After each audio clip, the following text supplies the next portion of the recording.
Në shtëpinë e Big Brother Kosova, ku emocionet shpesh dalin jashtë kontrollit dhe fjalët marrin peshë të jashtëzakonshme, një nga momentet më të tensionuara të edicionit u zhvillua mes Tonit dhe Albës.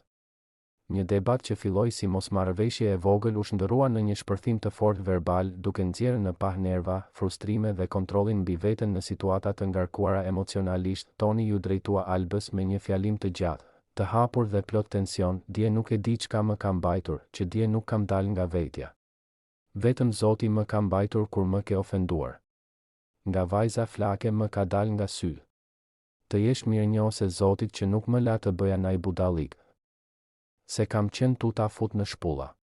Fjalët e tij nuk ishin thjesht akuza, por një rrëfim i ndjenjave të tij të papërmbajtura.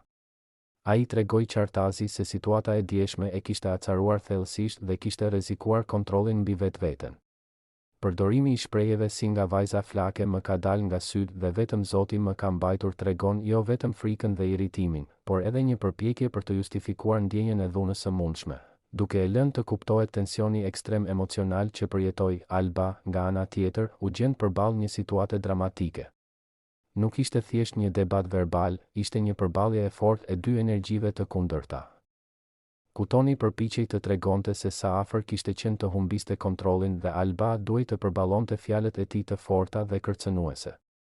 Kjo skenë nxori në pah një nga rregullat më të ndërlikuara të lojës, kontrolli i emocioneve nën presionin e kamerave dhe ndërveprimeve intensive njerëzore. Ky moment është po ashtu një ilustrim i tensioneve që krijohen në shtëpinë e Big Brother.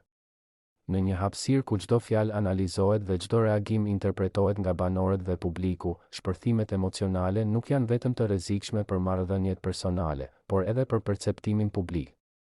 Toni, duke folur me këtë intensitet, i dha një dimension dram.